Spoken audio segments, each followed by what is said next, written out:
All right, William. So the latest polls are showing that Romney is back at #1 spot in Iowa, and he is still #1 on national polls. So, what do you think about this change? I think Romney is where he's always been, 25%. I mean, he's not gone up or down anywhere, whether it's a state poll or whether it's a national poll. He's pretty much held steady. And also, he's probably the most heavily funded of all the Republican candidates that are in the field to be a contender for a president. What do you think happened that Ron Paul and Gingrich just fell down? Oh, I can tell you what happened with Gingrich. Gingrich just got beat up by Romney and Perry with the negative ads. And now that when Ron Paul became the front runner, all of a sudden, all the negative things started coming out about him, about the paper that he supposedly was in charge of in Texas, which he says he has nothing to do with. They virtually borrow his name, and he doesn't know all the things that are in there, and he says he's not a racist, he's not a bigot, he's not all these things. But he's got this paper that's been produced out of Texas for, what, 10, 20 years? The thing is that Ron Paul, everybody knows that Ron Paul is a libertarian. Right. You know, and all the libertarians are against providing an edge to minorities. They think it's unconstitutional. Absolutely. Unconstitutional. So I think that they are spinning it off as anti-Semitic and stuff, but the thing is that he is actually against providing an unfair edge to all minorities. I would agree. Well, I understand that, and you understand that, but how the media spins something is totally different. I mean, we had the same thing with Herman Cain. All these people come out of the woodwork, but to this day, not one accusation has been explained. I mean, nothing has come out to say, hey, he did do this. But it doesn't matter because the media achieved their goal, which was character assassination by accusation. There's never been anything substantiated. Now you don't even hear anything about these women at all. They all disappeared. When Herman Cain took his head out of the ring, all of a sudden, nobody's been sexually harassed anymore. I know. I mean, it's or assaulted. It was just. So I mean, it's the same thing can be with Ron Paul, even though what we know of him and what he says is one thing, but how the media spins it, how a negative ad campaign spins it, totally redefines what it is. And that's what's happened. So that's why he's no longer #1. He's #2 or 3. The interesting thing about this whole thing is that you have some of the fringe candidates, and I say fringe because they've always been in the single digits, like Bachmann, Santorum, Huntsman. Santorum is actually on a rise. You know, he's creeping up into the low double digits now. So with Gingrich falling down, with Ron Paul falling down, Romney's going to stay at 25% no matter what. That's just Romney. He doesn't even have to do anything to get that 25%. He's very well known. He's done this more than once. He's very well, heavily financed. So he's going to stay where he is. I personally think that Romney coming back to number position is a very good news for Democrats. Oh, yeah. You guys want him. Absolutely. Well, yeah. I mean, think about it. You can dismantle this guy, I mean, before you even start the debates, if he wins the primaries. I know, because the thing is that I don't think he can get a lot of independent and Democratic voters. No. Because he has a very strong impression that his finger is always up in the air, and he just cannot be trusted. I would agree, and because he flip flops all the time, much more than even Obama, he flip flops, and it's very well documented. Well, I mean, I should say that with Obama, He's a guy, to me, is an opportunist. He's not Christian, he's not Muslim, he's not secular. He's whatever he needs to be to get his ideal and his ideology across to anyone. And that's how I look at Obama. And that's probably one of the reasons why I don't really like him as a politician, because at any moment he could be whatever you want. He's a chameleon. If you want me to be a Muslim, I'm a Muslim today. And I can quote the Quran, but I'm a Christian tomorrow. But all his life he has belonged to a church, you know, all his life. Well, yeah, what church though? That's the question. First was what was his name? The pastor, very controversial pastor. Remember before that though, he was raised in Indonesia. You know, he had an Indonesian stepfather, so he had a lot of strong Muslim background, rearing, education, culture, and then he goes to Hawaii with his grandparents, who I don't know if they were religious or non-religious, and then he grows up as a young man and goes off to Chicago to find his blackness. You know, he's no longer Barry. No, he's, you know, so I mean, who knows? And then there, Reverend Wright, that church was basically a socialist Christian. I hate white people, I hate America, but he all of a sudden, out of the 20 years of that type of leadership, has developed into a patriot. Amazing, isn't it? There are a lot of churches in Indonesia too. I mean, it's not, if you are Indonesia. Doesn't Indonesia have the largest Muslim population in the world? It is. That's what I was going to say. So what Christian churches are there? There are. I mean, they are population-wise, they are the largest Muslim country, but they have Christian people in there. Very, very, very small. And we know that Obama was not a part of that because his stepfather was a devout Muslim of the hardest line. So I don't think anywhere in there was any kind of Christian or even mention of Christ. Which is what Christianity is. That's, I mean, Obama has always said that he has always been a Christian, and he's a liar. You heard it from me. He's a liar.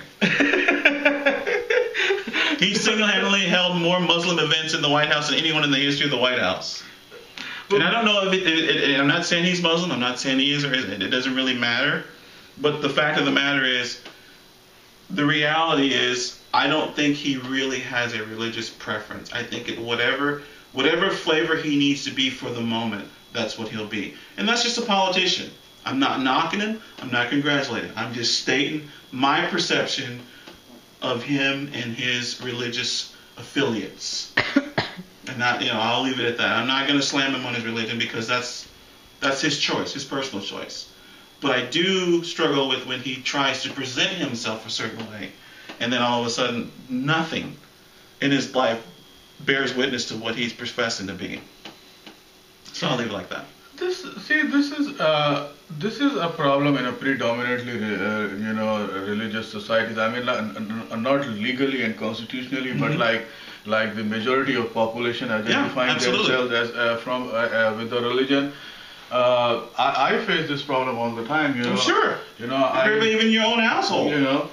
I don't have a religion, but because I was born in a Muslim family and I grew up in a Muslim family, most people still always recognize me as a Muslim. The thing that, and sometimes that just really infuriates me. Oh, I'm sure, but we live in a society that wants to label people. Period. Yeah. Unfortunately, and that's why I say with Obama, whatever his religion is, that's his religion, that's his choice. How he chooses to practice is fine.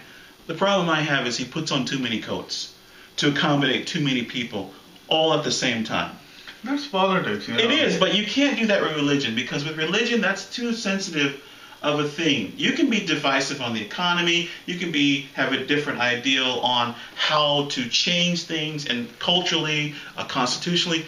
But when you start playing with religion like that, that's a very sensitive thing. Two things in our culture that are sensitive: religion and money. You want to piss people off? Start talking about religion and start taking money out of their pocket, and you got a whole new war on your hands. I think that's why the whole Republican politics is based on taxes. Because it may be because they know that this is a very sensitive. Well, it is a sensitive thing because so many people, both Democratic and Republican and Independent, moderate or liberal, believe that taxation, in a lot of ways, is unconstitutional. And that's on all sides. Now, there are extremes on how they think and how they think that it should be resolved or not resolved. But I think that is a consensus among all, that taxation in general, the whole idea of doing this, without actually having people who are paying them have control over where the money goes, that's a problem. I mean, you'd be the same way in your own house. If your son was the one controlling the money that you brought in, you'd be like, wait a minute now. I make this money. Mm-hmm. You're not going to tell me how to spend my money. So I think that's a consensus among all political parties. Well, many forms of taxes are probably unconstitutional, the majority are. But IRS is definitely unconstitutional. Well, we all know that. 100%. There is absolutely no constitutional. As well as the Fed. Federal Reserve, of course. I mean, when you start looking at the Constitution, you're like, where do these people come in, deciding how much money is allocated to be circulated in the world, when to print, when not to print, when to take back and actually burn and destroy money just to make money appear to be much more stable. So, I mean, there's a lot of things like that. But getting back to what I was saying is that religion and money are the two things that in politics you have to be careful about, because you can really turn off your voter base, or you can stir up your voter base. I mean, the Democrats like to talk about taxes and raise them to help the underprivileged and to give to everybody, and the Republicans are like, well, why don't we, instead of giving you something, teach you how to do it for yourself? I mean, that's the problem with Europe right now. People are used to getting everything that they want and need at any convenience, that when you have to put austerity measures in because you have no more money, what do you have? A huge riot. I think a very big problem in our American politics and society is the ideological warfare. Oh, I would agree. It's a huge problem. The thing is that if you give a look to the history of ideologies like major ideologies like socialism and capitalism, I think everyone would realize very easy that in purest forms, both of these ideologies have failed. Absolutely. Have failed. The only forms that have survived are hybrids. Are the hybrids. I would agree. Hybrids. So, but you have to find a balance. You have to find a balance. But that's the problem, because in human society, it's very rare that we have balance. It's usually one extreme or another. And it's one extreme for one well, one extreme for another well, and then somewhere in the middle, the balance comes. That's what the problem is. The far right people don't want to give up anything on capitalism. Far left people don't want to give up anything on the socialism, and it's very hard to find a middle ground, which is the right ground. But there is, in the reality, it's not hard. The problem is ideology. That's the problem. And even in ideology, the word compromise is meaning I give and I take. I have to give something up to get something in return. And in life, it's like that. If you constantly take, and you never give, there will be a day where there's nothing to give back to you because you've done nothing but take. And unfortunately, the polarization that our president, Barack Obama, has reiterated, reinstituted, reinforced, he's supposed to have been the guy to bring the parties together. He's got to be the most divisive leader I've ever seen in my life. Well, I think Obama is not as far center from as Bush was to the right. Okay, I can handle that. But the one thing about Bush, he still had to work with Congress. And they were still able to get agendas of bipartisan agreement to get things done. What is Obama getting done, bipartisan-wise? Because Democratic Congress was more cooperative. It has always been crazy. It has always been. See, all the deadlocks. Pelosi and Harry Reid.